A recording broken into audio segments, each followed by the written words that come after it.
Buon pomeriggio, eccoci al nostro focus, lo spazio di approfondimento giornalistico che oggi dedichiamo alla dispersione scolastica, perché ieri Eurostat ha dato le percentuali appunto che riguardano l'Italia, ma in particolare la Sicilia, assegnando il 21% appunto di giovani che abbandonano gli studi. È quasi calcolato 1 su 5, quindi una percentuale altissima rispetto al resto d'Italia, dove si attesta intorno al 13% la dispersione scolastica. Dunque sono dati anche forniti e numeri forniti dallo stesso Ministro dell'Istruzione Giuseppe Valditara in Commissione Cultura e Istruzione al Senato. Ha commentato e dato anche quali possono essere le possibili linee guida che il Ministero avrà da attuare nei prossimi mesi per cercare di contrastare questo fenomeno che riguarda soprattutto il Mezzogiorno.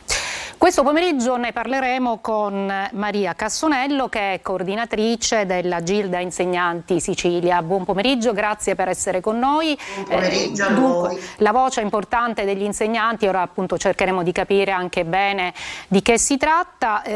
Aspettiamo appunto di collegarci anche con Giuseppe Pierro, che è il direttore dell'ufficio scolastico regionale appunto per la Sicilia. Io intanto vorrei interpellare Maria Cassonello. Lei da insegnante, questi dati, queste percentuali sono veramente pesanti, soprattutto per chi vive il mondo della scuola in prima persona e soprattutto perché queste percentuali non calano. Magari rispetto a 10-20 anni fa si è fatto appunto uno studio anche su questo, in realtà le cose sono migliorate, ma il meridione, in particolare la Sicilia, resta sempre in cima a questa classifica, dolorosa peraltro. Sì, salve a tutti, io vi ringrazio per l'invito. Sì, io sono anche un docente, quindi vivo in prima persona le problematiche proprio della dispersione scolastica. Sono della provincia di Siracusa ed è una delle province più alte dove c'è una forte dispersione scolastica, ecco. È vero che durante gli anni i vari governi, anche la regione, si è interessato con i vari progetti aree a rischio proprio per cercare di far diminuire questo problema. Però non sono state date delle vere e proprie direttive di come utilizzare questi fondi alle varie istituzioni scolastiche e secondo me anche questi fondi sono stati dati a pioggia senza capire quali erano le vere esigenze e quali erano le istituzioni scolastiche.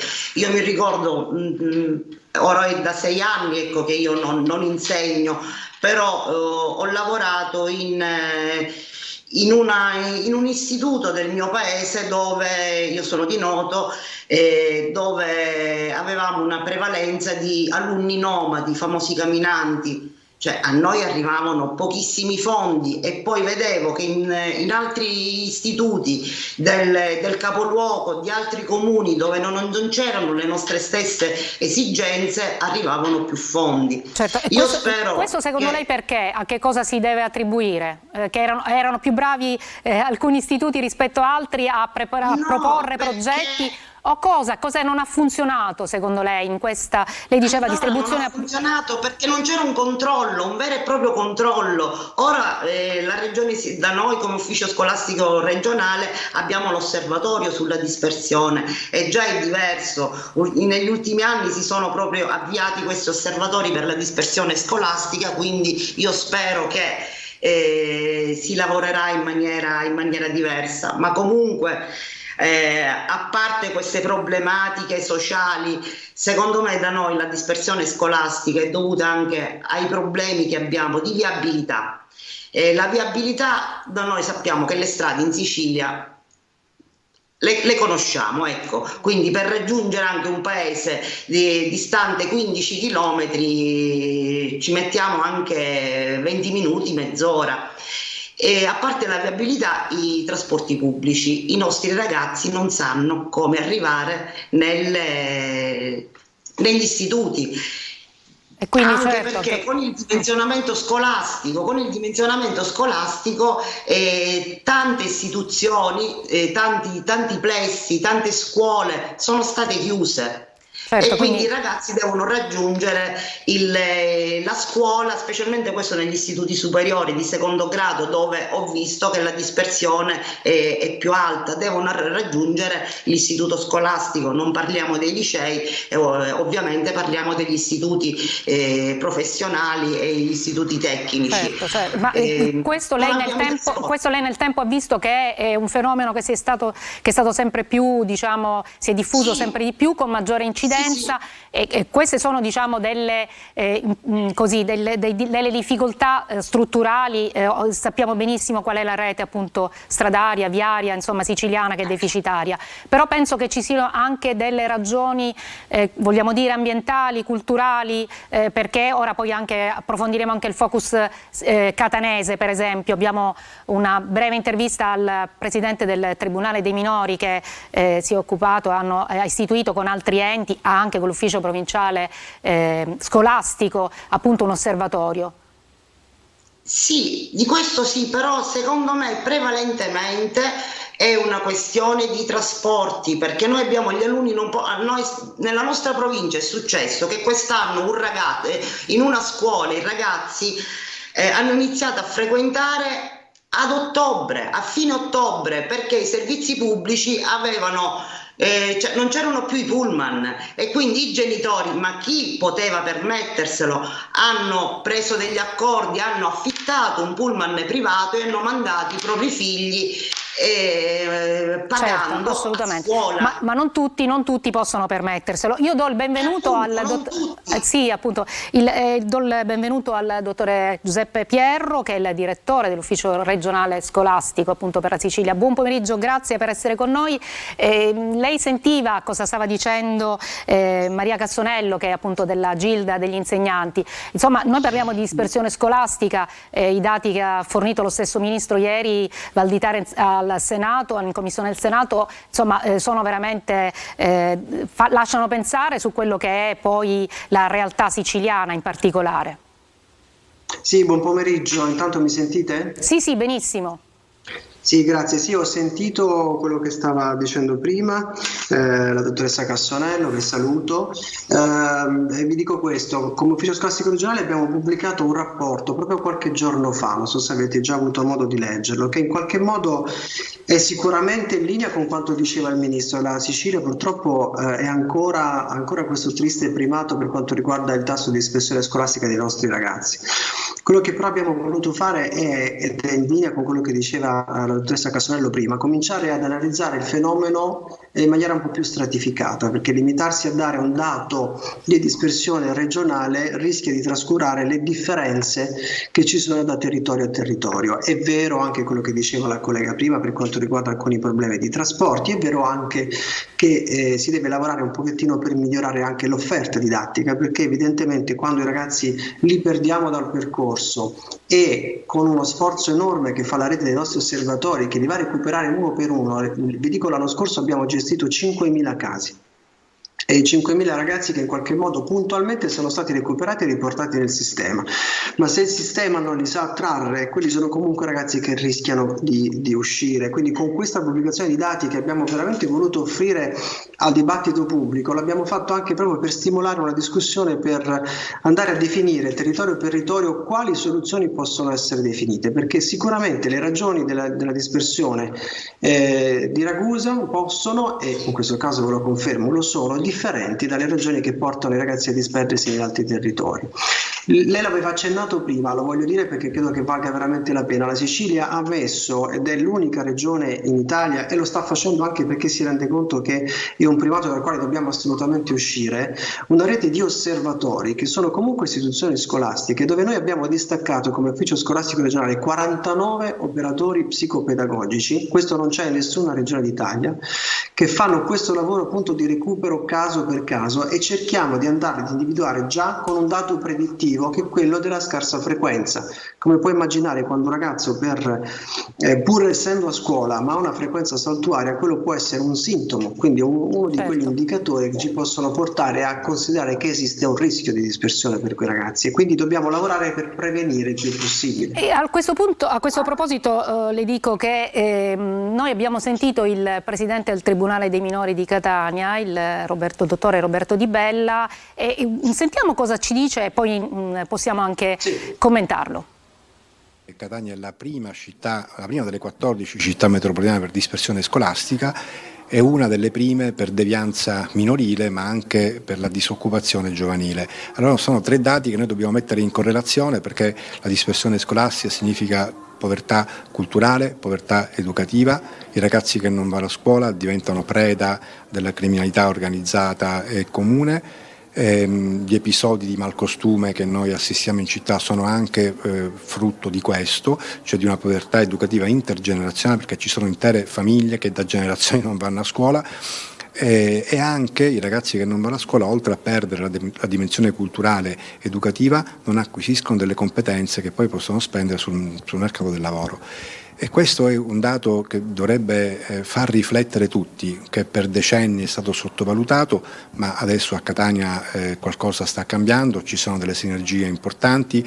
Col prefetto abbiamo creato, e con altre autorità giudiziarie, con l'università, con l'ufficio scolastico provinciale, con le diocesi, abbiamo creato questo osservatorio prefettizio che si prefigge il compito di essere una cabina di regia per monitorare la condizione minorile nella città, per pianificare delle strategie anche di immediato impatto, ma anche di lungo periodo di programmazione, con l'obiettivo ben preciso, recuperare questo gap culturale e sociale che purtroppo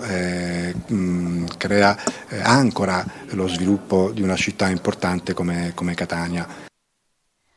Dottore Pierro, lei ha sentito il presidente del Tribunale dei minori di Catania? Purtroppo non l'ho sentito, però so di che cosa parla e posso, se vuole, commentare comunque. Sì, il tratto insomma che parla di questo osservatorio prefettizio che lei conosce, quindi di quello che è la mission di questo osservatorio, e soprattutto posso aggiungere che poi nel tempo, interloquendo anche con il presidente, ha aggiunto appunto che oltre 1000 di quei ragazzi che lei diceva, 5.000 casi di quegli studenti che si è riusciti a recuperare, a trattenere, ecco, 1.000 erano a Catania. Dunque se si mette in moto una rete anche che coinvolge più attori, come quello che sta accadendo a Catania, forse si riesce anche a incidere. Parentesi, il Presidente del Tribunale mi diceva anche che proprio per contrastare la dispersione scolastica anche si agiva ovviamente su quei nuclei familiari percettori di reddito di cittadinanza. Sappiamo che ora a breve si sarà modificato, ma si interverrà penso anche in questo senso, perché qualora loro non, che era diciamo previsto anche questo, qualora loro non mandino appunto i figli a scuola, viene levato, decurtato insomma in parte. Secondo lei sono questi strumenti efficaci? Stanno già dando i loro frutti? Sì, questa è la collaborazione interistituzionale è la strada per riuscire a risolvere questo problema. Io ho fatto un'audizione all'Assemblea regionale siciliana.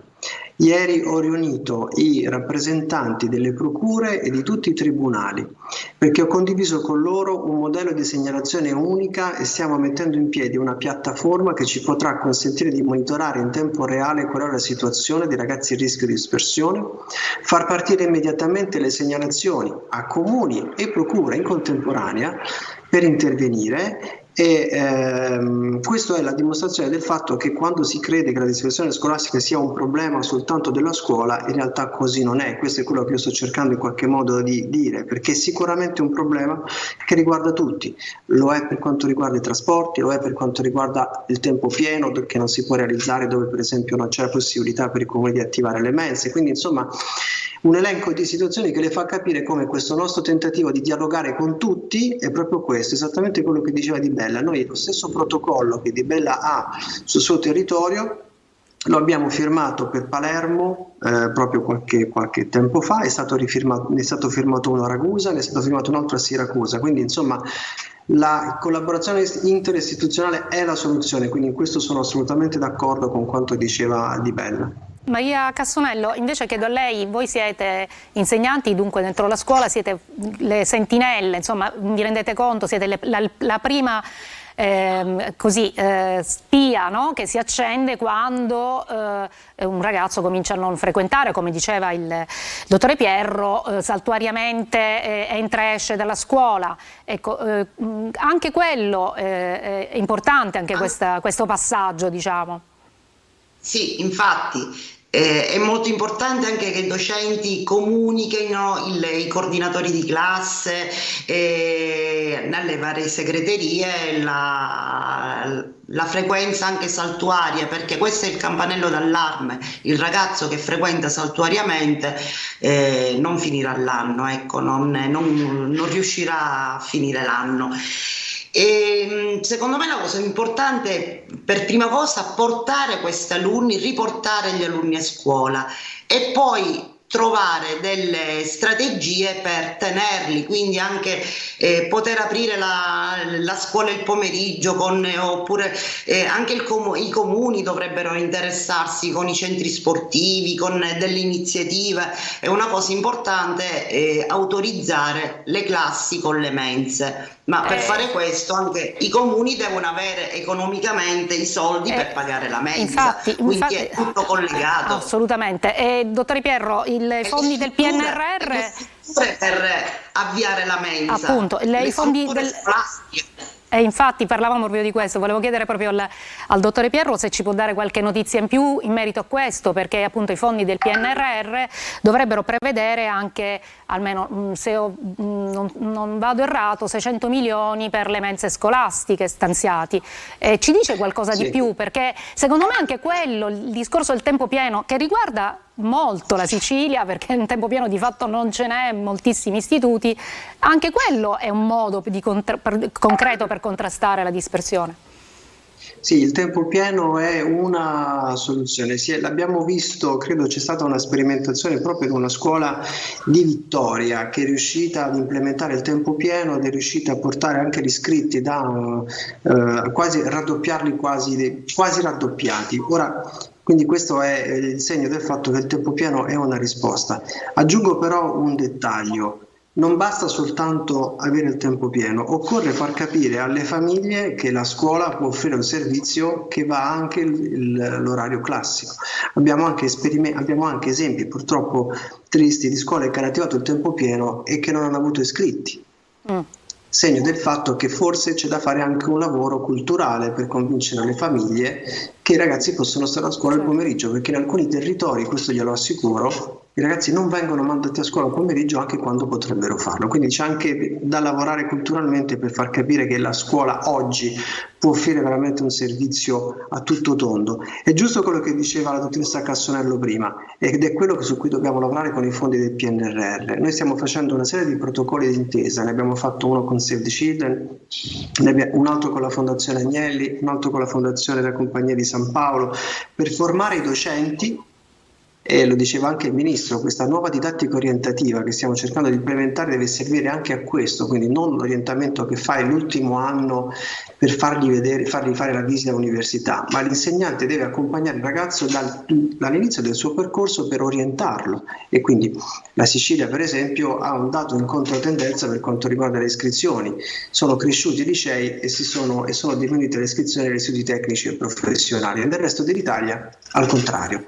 Quindi anche questo probabilmente è un piccolo segnale del fatto che occorre veramente un'inversione di tendenza anche culturale dal punto di vista dell'approccio alla scuola. Così come fare lo sport al pomeriggio. Abbiamo fatto una circolare alle scuole perché gli abbiamo chiesto: tenete aperte le palestre al pomeriggio, perché in alcuni territori dove c'è in Sicilia anche una carenza di impiantistica sportiva, è importante tenere aperte le palestre al pomeriggio. Ieri abbiamo firmato un protocollo d'intesa con il comune di Palermo che riuscirà anche a destinare qualche risorsa per far lavorare le associazioni sportive al pomeriggio. Quindi torno sul punto, e qui chiamiamo in causa anche il terzo settore, che è un impegno corale, cioè per riuscire ad affrontare questo problema, e quello che sto cercando di fare è mettere intorno al tavolo tutti i soggetti, quindi regioni, assessorati, comuni, tribunali, per fare una cabina di regia che possa monitorare e fare anche interventi mirati, perché non c'è una soluzione unica per il problema. Penso appunto che sia abbastanza complesso e quindi appunto da affrontare su diversi fronti. Lei faceva riferimento agli istituti tecnici professionali, c'è una proposta proprio del ministro Valditara che vorrebbe riformarli. Secondo lei questo potrebbe creare una sorta di inversione di tendenza? Lei diceva in Sicilia aumentano i licei e diminuiscono invece appunto questo tipo di istituti. Potrebbe sì far qualcosa, ma secondo me la cosa importante è diminuire il numero di alunni nelle classi proprio per questi ragazzi, perché sappiamo che per istituire per la formazione della prima classe, della classe prima, ci vogliono 27 alunni, oppure si scende a 22 se c'è il ragazzo disabile. Quindi negli istituti professionali, se non si raggiungono i 27 alunni, non viene istituita la classe. Noi abbiamo casi di richieste con 12-13 alunni, non si può autorizzare da normativa nazionale la prima classe, essendo un indirizzo unico.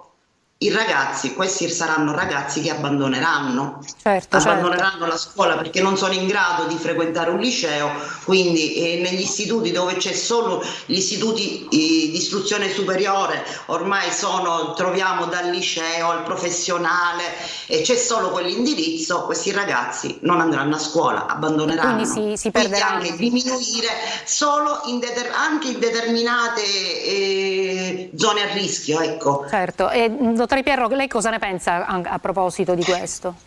Allora, sicuramente il settore degli istituti tecnici e professionali può essere un settore estremamente interessante. Cito sempre questo esempio perché credo che sia abbastanza calzante. Noi abbiamo dialogato con alcuni dei consorzi più grandi agricoli della Sicilia, pensate alle arance, pensate al pistacchio o altro, e sono consorzi che vengono da noi perché chiedono tecnici specializzati da poter impiegare nelle proprie attività, quindi opportunità di lavoro e crescita per il nostro territorio, ma anche la possibilità che i nostri ragazzi rimangano in Sicilia, perché c'è anche un problema di ragazzi che formiamo in Sicilia che vanno altrove. Ora, quindi migliorare sicuramente il segmento dell'offerta tecnica e professionale può essere una soluzione da questo punto di vista. Quindi anche dal punto di vista della dispersione scolastica questo può essere una soluzione, perché se il ragazzo viene orientato bene dal principio, e quindi non tutti dobbiamo andare per forza al liceo, ma esistono delle scuole di altissima specializzazione come gli agrari, come i tecnici, come i professionali, il settore enogastronomico per esempio, è sicuramente una ragione in più per tenere i ragazzi a scuola e per farli soprattutto stare a scuola in maniera più motivata. Certo, Scontiamo però un dato che secondo me conviene dirci, perché altrimenti poi dopo sembra una battaglia tra liceo e tecnico. Cioè la Sicilia quest'anno ha 9.000 iscritti in meno. Questo è una ferita enorme per il territorio, quindi sicuramente dobbiamo su tutti e tre ordini, mi scusi, su tutti e tre ordini o solo tutti? Sì, quindi 9.000 iscritti in meno al primo anno alla scuola elementare, quindi significa 9.000 bambini in meno. Certo, quindi significa n classi in meno e significa in prospettiva n scuole in meno. Certo, quindi diciamo questo secondo me è un dato su cui anche gli amministratori locali devono ragionare, per cui è inutile aprire più scuole con gli stessi indirizzi negli stessi territori, perché diciamo diventa una concorrenza inutile, perché gli iscritti non ci sono. Non ci sono. Ci fermiamo solo per pochissimi minuti di pubblicità, torniamo subito dopo in studio.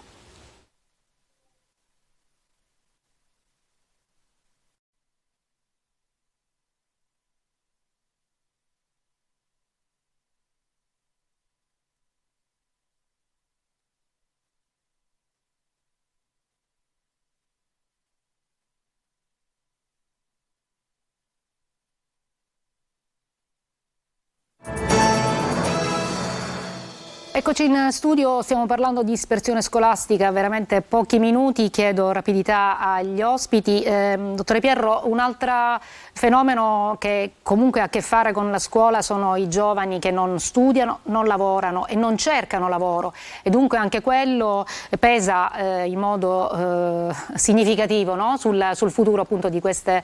E la scuola sicuramente si interroga anche su questo. Sì, quello è peraltro il dato che fa crescere in maniera ancora più significativa il primato della Sicilia, mentre il dato secco sugli abbandoni, se uno guarda la serie storica, è in diminuzione in Sicilia. Questo noi lo diciamo nel rapporto che abbiamo pubblicato. Ovviamente quando poi cresciamo la fascia, il range di età, e quindi superiamo anche i 18 anni, che è l'età oltre la quale poi i ragazzi devono essere impiegati o in attività di istruzione, università o istituti tecnici professionali, istituti tecnici superiori per esempio, oppure lavorare, il dato cresce ancora di più. Però ecco, questo secondo sé capirà che si rifà al discorso che facevo prima, quindi occorre veramente creare un sistema di protezione intorno ai nostri giovani che li consenta comunque di essere impiegati in attività di istruzione, e in questo l'offerta degli istituti tecnici superiori, che voglio qui richiamare perché è ancora poco conosciuta, ma è un'offerta che ha un tasso di occupazione al 90%, cioè i ragazzi che sono inseriti nei percorsi degli istituti tecnici superiori hanno il 90% di possibilità che al termine dei 2 anni poi possano trovare un'occupazione. È un settore poco conosciuto che credo che valga la pena ricordare. Ricordare appunto anche, forse anche pubblicizzare, se possiamo usare questo termine, cioè far conoscere ancora di più. In ultima battuta, Maria Cassonello, secondo lei questo fenomeno, insomma, come lo vede dei NEET? Dei NEET, i ragazzi che non studiano, non lavorano e non cercano lavoro in Sicilia? Sì, allora è un fenomeno secondo me ormai di tutti i giovani della Sicilia, ma anche per le problematiche culturali e sociali secondo me della famiglia. E a questo punto io spero nel tutor orientatore che dal prossimo anno avremo nelle nostre scuole. Quindi il tutor orientatore che aiuterà l'alunno nel secondo biennio, nell'ultimo anno del superiore, nella scelta, negli obiettivi che poi si dovrà prefissare per il futuro, per la sua vita lavorativa oppure gli studi universitari. Il tutor orientatore che ogni tutor si occuperà dai 30 ai 50 alunni. Vediamo il prossimo anno cosa accadrà. Allora noi Vediamo il prossimo anno se è un'iniziativa positiva o negativa.